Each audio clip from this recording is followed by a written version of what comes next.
JT, now that you have time to reflect on the game, just evaluate your performance. Going through it all, I was happy with it. Coach Graham was, definitely very happy with it. In general, I think we did a lot of good things. Overall, as an offense, I was really happy with us. There was a few small things that, and I talked about it. Execution is something you can clean up. In general, though, I think we did great up front. I think we did a lot of great things in the receiver room, a lot of great things in the running back room. All around, I think we played a good game. I think there's just a few small things you clean up, and the score looks different if you clean them up. Overall, would you say that's the most you've been hit in a game? No. Definitely not. No. No, definitely. I don't know about definitely not. I never really tracked it. I think if you watch, and it's something that I kind of knew going into the week, the more that teams have hurt Narduzzi from the pocket, the more he has sent 5-6 man pressure more often. That's not something that you see that's not like a O-line thing.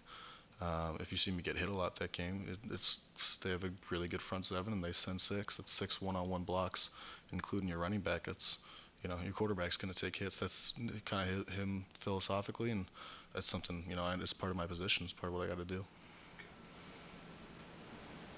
What's your process for watching film and studying yourself? Do you watch the all 22? Do you watch specific things first, multiple times? How do you go through it? I'll watch over and mainly go based on decision making and ball placement are the two things that, like, if I watch myself in Self Scout, that I'll look at. I don't watch too much of myself. Like this week, I'm only watching Kansas, right? So I'll watch through it after the game, probably the day after, and then after that, I won't think about it again until the season's over. What does it take inside you to take a big hit and bounce back and play the next play and not look what's coming at you? Yeah, you don't really realize. I mean, I've played a lot of football too, so it probably has gotten easier over the years. But things move in general a little too fast to realize it. Like if I'm going through pre-snap and during snap recognition reads and the whole process of doing my job, you don't even think about it. Like it doesn't really come to mind. You take a hit, you get back up. I've never once really noticed myself thinking, I got to be ready to leave or ready to move or ready to take a hit. You just feel it? Yeah, you typically just feel it. Sometimes if you get really hard, do you make a point that you aren't going to let them know? No, I've never. It's like you really don't think twice about it. There was definitely a few shots I took, but you'd get back up unless you're like severely hurt, which I didn't take anything that I was hurt from. So you just get back up and keep going. You got too much adrenaline. You got a lot of pads on. It's pretty hard to hit someone hard enough to take them out. First game with this receiving core, obviously you practice, but timing, did you feel the timing was good? Is it something that can get better over the course of games? I think in general it was really good. We had a lot of one-on-one chances. That's a lot of what you see from Pitt's defense. They gave us one-on-ones. I think we did a good job for the most part with our route spacing and detail. I think we did a pretty good job all around with ball placement. I think we capitalized on a lot of big plays, and there was a few that we're just really close on. It's something that gets better, but you're playing against good DBs, throwing a lot of one-on-one deep shots. Of course you'd like to hit every one of them, but 1 out of 3 is typically a good benchmark for any 40-plus long bomb, and I think we were pretty close to that. He mentioned timing. I mean, you got here late. You're still getting to know the guys. How long does that process take before you feel totally comfortable and say, this is the guy I'm looking for in this situation? You pretty much know it like the first day, to be honest with you. I've thrown a lot of footballs. I've played with a lot of really good receivers. I have a lot of really good receivers here. The timing thing is, I don't want to say overhyped, but to a certain extent it is. When it's like, oh, a quarterback's never thrown with these receivers before. I mean, you figure it out the first day, right? Like, I know where they're supposed to be at what time. They know where they're supposed to be at what time, and the ball's just got to get there. There's certain nuances you learn the more you play with people, but it's nothing that's like there's a huge learning curve too. Once you've done it enough, you've done it enough. But you got to trust them. You got to be able to trust where they are. Yeah, and I do. Okay. There's no issues with that. I think they're, you know, I've really never had an issue with receivers that I haven't, that any receiver I've played with where I've had trust issues of are they going to be where I need them to be. I just typically trust them and they end up being there. You now been part of some pretty big rivalry games, USC, UCLA, Alabama, and Georgia, Auburn. Yeah. I don't know if you played Notre Dame when you were at USC. He played at USC. Yeah. How did this experience rank up with those? This is definitely towards the top. The Deep South's oldest, which is Georgia Auburn. That's a fun one to be at too, especially at Auburn. It gets really loud there. No, it was impressive. That place was rocking. There was, you know, a lot of noise from West Virginia fans, a lot of noise from Pitt fans. It was, you know, rivalry games are always a cool atmosphere, always fun to be around. That was, I would definitely put that up there though. How do you keep on even feeling that atmosphere?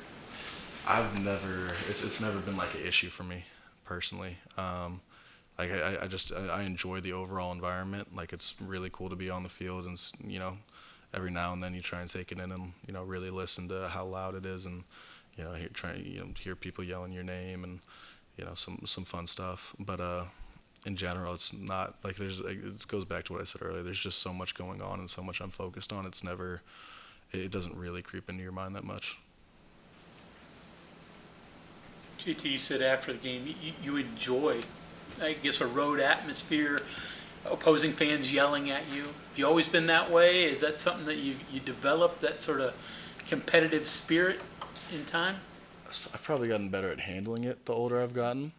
In general, though, like it's cool. You know, if you ever get to be on the field, especially if you're someone playing in the game, like there's only so many times you get to play in front of that many people that are that loud and that passionate. I think it's what makes college football so cool. I talked about it after the game. You know, the environment of like an away student section being right in front of them it's surreal your first few times, and after that, you just enjoy it, you know, for what it is. You play a rivalry game, you fall short. What's the challenge this week for you guys? What do you mean by challenge this week? Well, you got a conference opener, you got an important game early in the season. You've got, you know, maybe some young guys maybe a little disappointed with the performance. What's the challenge for you as a quarterback, as a guy that's got to get a team rallied to win a conference game?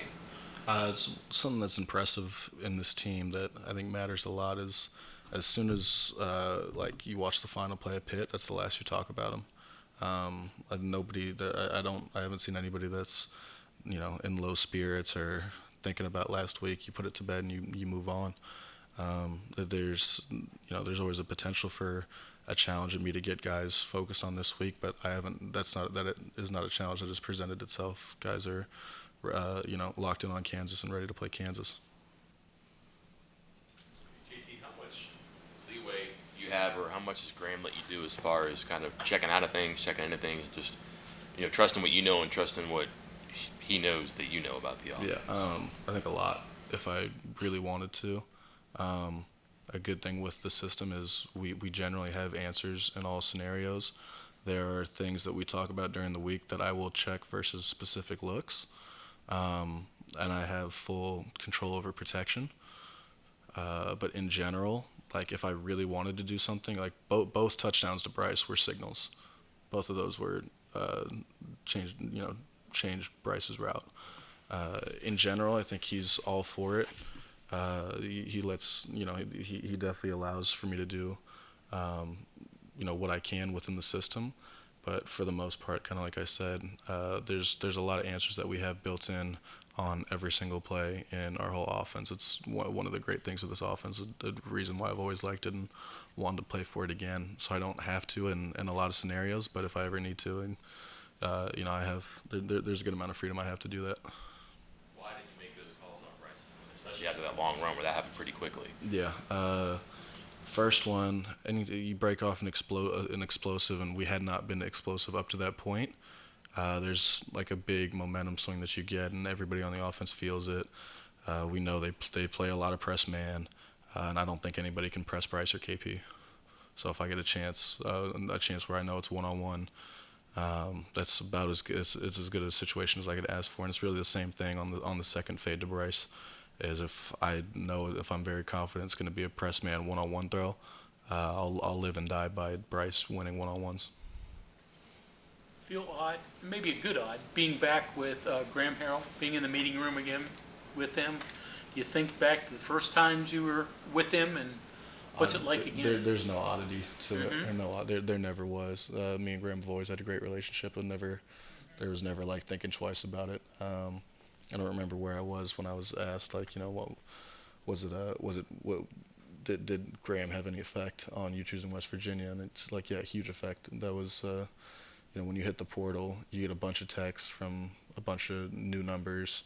Just because coaches now have your number, anybody that wants you to text, you can text you. And I got a text from Graham. Told me he's at West Virginia now, so West Virginia was the top 3 choice without knowing anything about West Virginia at the time. Do you like your OC up top?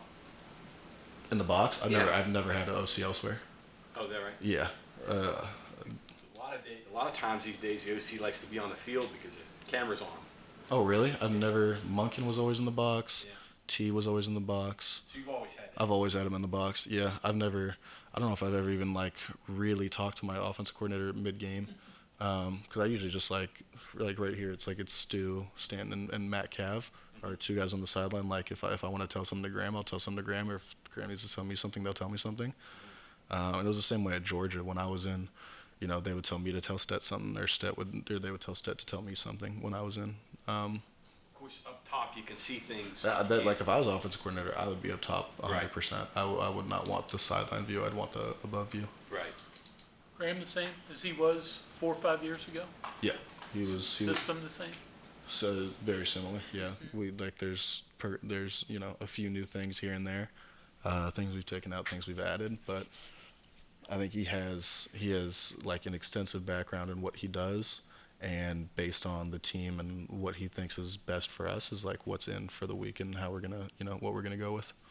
But yeah, the core philosophy stays the same. What about scripting? Big script to start with, or do you get off it pretty fast? That's a question for him. Actually, I don't know how he goes on that. I don't know if he like scripts 20 plays, or I've never asked the offensive coordinator if they do that actually. I think we kind of play it by ear. Tell me how you saw the last pass to Reese developing from the start.